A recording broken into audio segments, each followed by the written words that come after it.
Bismillah, alhamdulillah, wassalatu wassalamu ala ashrafil anbiya'i wal mursalin, amma ba'd. Assalamualaikum warahmatullahi wabarakatuh.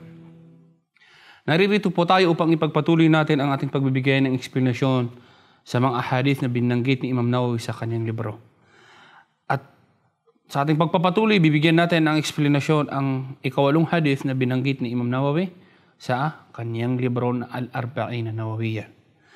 Sinabi ni Imam Nawawi, عن ابن عمر رضي الله عنهما أن رسول الله صلى الله عليه وسلم قال: أمرت أن أقاتل الناس حتى يشهدوا أن لا إله إلا الله وأن محمدا رسول الله ويقيموا الصلاة ويؤتوا الزكاة فإذا فعلوا ذلك عصموا مني دماءهم وأموالهم إلا بحق الإسلام وحسابهم على الله تعالى. Rawahul Bukhari wa Muslim. Sinabi ni Imam Nawawi, sinabi ni Umar bin Al-Khattab radhiyallahu ta'ala anhuma, na sinabi ng mahal na propeta Muhammad sallallahu alaihi wasallam, umirtu an uqatila an-nas hatta yashhadu an la ilaha illa Allah wa anna Muhammadan Rasulullah. Ipinag-utos sa akin ang makipaglaban sa mga tao hanggang sa sila ay sumaksi na walang Diyos na dapat sambahin maliban lamang kay Allah at si Muhammad ay propeta at sugo ni Allah. Wa yuqimu salat, at sila ay magdasal. Wa yu'tu zaka, at sila ay magbigay ng zaka. Fa idha fa'alu dhalik, at pag ginawa yun ng mga tao, asamu minni dima'ahum wa amwalahum, ay bibigyan ko ng proteksyon, or bibigyan sila ng proteksyon, bibigyan ko sila ng proteksyon, bibigyan ng proteksyon mula sa akin ang kanilang mga dugo at ang kanilang mga kayamanan, illa bihaqil Islam, maliban lamang sa karapatan ng Islam, wa hisabuhum ala Allah, and their reckoning will be into Allah subhanahu wa ta'ala. At ang kanilang hisab, hisab ay nasa sa Allah subhanahu wa ta'ala. Ano ang dapat nating intindihin mula sa hadith na ito, mga kapatid? Ito ay napakalaking misconception sa Islam na sinasabi ng mga tao na ipinag-utos sa mahal na propeta Muhammad sallallahu alaihi wasallam na makipaglaban sa lahat ng mga tao hanggang sa sila ay maniwala na walang Diyos na dapat sambahin maliban lamang kay Allah. Dapat natin tandaan na ang ibig sabihin ng hadith na ito, umirtu an uqatilan nas, ipinag-utos sa akin na makipaglaban sa mga tao, ito ay sa mga taong hindi naniniwala sa relihiyon. Sa mga taong hindi ahlul kitab. Hindi sila kasama sa people of the book. Ibig sabihin, mga taong hindi Kristiyano at mga taong hindi Muslim. Mga taong hindi Kristiyano at mga taong hindi mga Hudyo. Ito ay nasa mga pagano lamang, mga kapatid. Dahil ang mga Christian at ang mga Hudyo ay sinabi ni Allah sa Holy Quran na dapat natin silang dapat na kalabanin sila, dapat na makipag-away ang propeta Muhammad sallallahu alaihi wasallam sa kanila hatta yu'tul jizya, hanggang sa sila ay magbigay ng jizya. Ano ang ibig sabihin ng jizya, mga kapatid? Ito ay isang uri ng tax na ibinibigay ng mga hindi Muslim sa mga Muslim para sila ay bigyan ng proteksyon. So ang hadith na ito, mga kapatid, ay para sa mga tao na mga paganong, mga musyrik na hindi naniniwala sa nag-isang Diyos. Ibig sabihin, ito yung mga musyrik, mga pagano na walang paniniwala sa mga libro na ipinahayag mula kay Allah subhanahu wa ta'ala.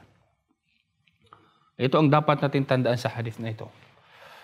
At ang hadith na ito napakaliwanag, mga kapatid. Napaka-clear. Pangalawa, the testimony of faith, yung kalimatu shahada, yung pagsasabi ng ashhadu an la ilaha illallah wa ashhadu anna Muhammadan Rasulullah, ay napakabigat na salita. Na pag sinabi ito ng isang tao, hindi na siya pwedeng patayin at hindi na pwedeng angkinin ang kanyang mga ari-arian. Naikwento sa isang hadith sa panahon ng propeta Muhammad sallallahu alaihi wasallam na may isang sahaba na sa gitna ng gera, sa gitna ng kanilang gera, ay na-corner niya ang isang kafir, isang taong hindi naniniwala kay Allah. So nung kinuha niya ang kanyang espada upang patayin na ito, nagsabi ang lalaking to ng Ashhadu an la ilaha illallah wa ashhadu anna Muhammadan Rasulullah. Ako ay sumasaksi na walang Diyos na dapat sambahin maliban lamang kay Allah at si Muhammad ay propeta at sugo ni Allah. Pero hindi naniwala dito ang Muslim na ito at kanyang pinatay. Nang dumating ang kwento na ito kay Prophet Muhammad sallallahu alaihi wasallam, pinagalitan niya ang sahaba na ito at pinagsabihan niya na masama ang kanyang ginawa at ipinagbabawal sa Islam. So nag-reason ang sahaba na ito. Ang sahabi na ito, ang companion nito ng Prophet Muhammad sallallahu alaihi wasallam ay nag-reason. Sabi niya, O Propeta Muhammad sallallahu alaihi wasallam, sinabi lang niya ang salitang ito dahil siya ay takot sa aking espada. Kaya pinatay ko siya. So hindi na sinasabi ito ng dahil siya talaga ay naniniwala kay Allah subhanahu wa ta'ala at siya ay naniniwala sa iyo, O Propeta Muhammad, na ikaw ay propeta at sugo ni Allah, kundi dahil siya ay takot sa espadang ito. Kaya pinatay ko siya. Ang sinabi sa kaninang mahal na Propeta Muhammad sallallahu alaihi wasallam, Ashaqaqta qalbahu. Nakita mo ba ang kanyang dibdib? Nakita mo ba ang napapaloob sa kanyang dibdib? Nakita mo ba ang nasa sa kanyang puso? Bakit mo iyan sinasabi?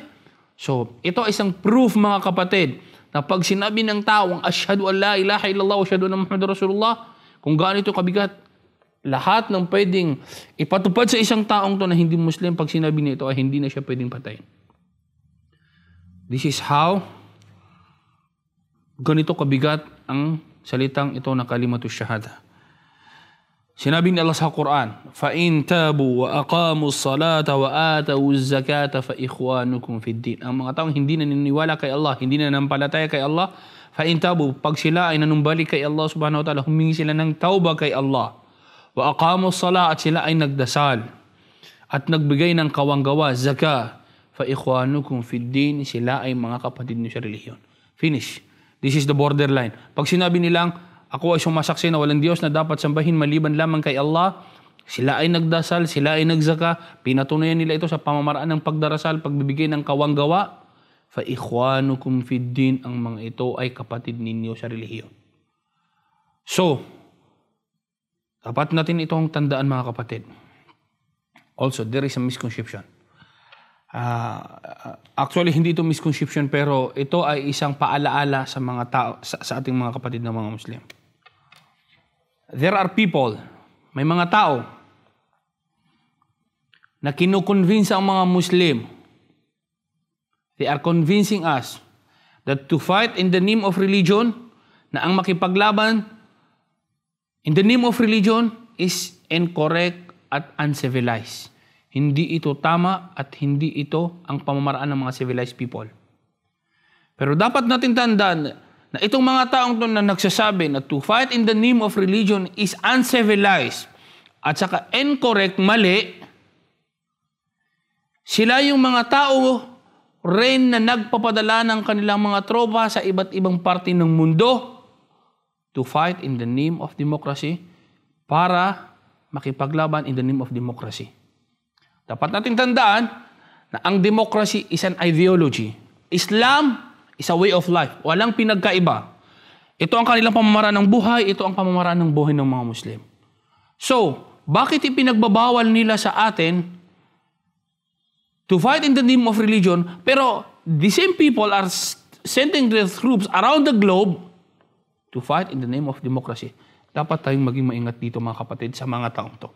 They are promoting this kind of ideology na mali ang makipaglaban in the name of religion, pero tama ang makipaglaban in the name of democracy. Ito ay isang paalala lamang, mga kapatid, na dapat nating tandaan sa mga panahon natin ngayon, na marami ng mga ideology na ipinapasok, ibinibigay sa ating mga kabataan, ibinibigay sa ating mga bagong henerasyon ng mga Muslim. Pero ito ay labag sa katuruan ng Islam. Napakalaking kamalian ang sundin natin ang kanilang mga ipinag-utos at iwasan natin ang ipinag-utos ng pinakamamahal nating propeta na si Muhammad, sumakanya nawa ang kapayapaan. So hindi tayo magtatagal sa hadith nito, mga kapatid, at tayo ay lilipat sa pang-siyam na hadith na binanggit ni Imam Nawawi sa kanyang libro.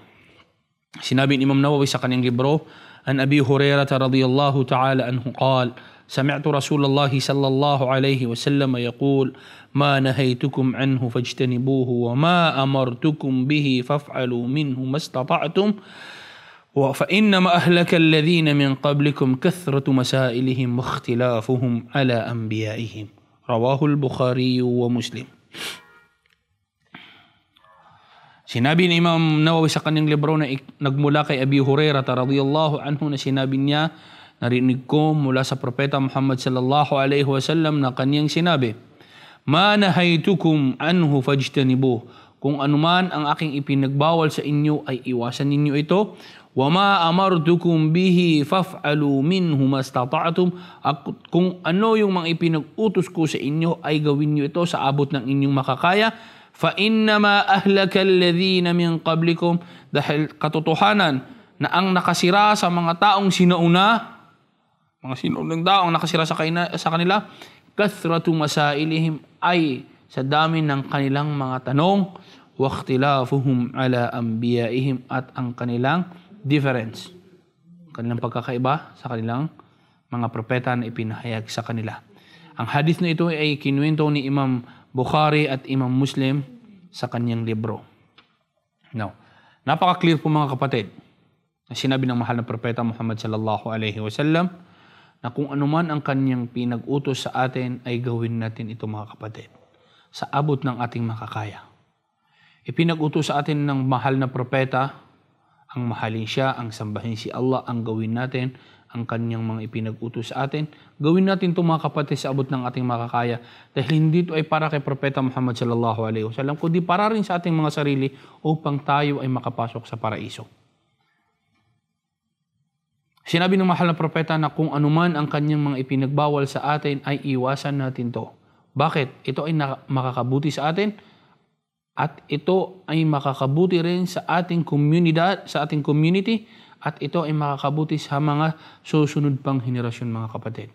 So ipinagbawal sa atin ng mahal na propeta Muhammad, ipinagbawal sa atin ng relihiyon in general, ang mag-commit ng adultery halimbawa, ang gumawa ng riba, ang at ang iba't ibang mga sinabi ng mahal na propeta na dapat nating iwasan. So kung titingnan natin itong mga ipinag-utos ng mahal na propeta mga kapatid, na dapat nating iwasan at iisipin natin mabuti, talagang makikita natin mga kapatid na ang mga ito ay makakabuti sa atin at makakabuti sa mga henerasyon na susunod sa atin, at ito ay makakabuti sa isang community na kung saan tayo ay nabubuhay. Bigyan ko kayo ng halimbawa mga kapatid. Just recently, here in Mindanao, may isang investor na pumasok. Alam natin ito mga kapatid. Inimbestigahan to ng Senado, inimbestigahan ng Department of Justice, inimbestigahan ng mga agencies sa Maynila. Pero before this, ang mga scholar natin ay nagsabi, at lagi tayong binibigyan ng paalala na itong investment na ito, na pumasok sa atin ay isang investment na riba, usury. Ibig sabihin may interest. Kaya ipinagbabawal sa Islam. So, mga kapatid, dahil sa pagbibigay ng, dahil sa pagbibigay ng explanation ng ating mga scholar, yung mga religious leaders natin, ay hindi natin sila pinakinggan. Hindi natin sila pinakinggan, kundi ang pinakinggan natin is yung kagustuhan natin na tayo ay yumaman, mga kapatid. So sa bandang huli, sino ang nagsisi? Tayo rin na nag-invest. Yung mga tao na nag-invest sa scam na ito, dahil sa bandang huli, ang investment na ito ay nawala. Bigla tayong tinakasan dahil sinabi ni Allah sa Holy Quran na ang sino mang taong gumawa ng usury, riba, makipagtransaksyon sa isang riba, ay para siyang nag-declare ng war against Allah subhanahu wa ta'ala and against His messenger.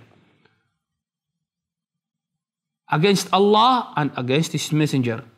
So, dapat po tayong maging maingat mga kapatid. Kung ano ang sinasabi sa atin ng mga religious scholars na mapagkakatiwalaan natin, ay dapat natin sundin po mga kapatid, dahil ito ay mga kautusan ng mahal na propeta Muhammad sallallahu alaihi wasallam.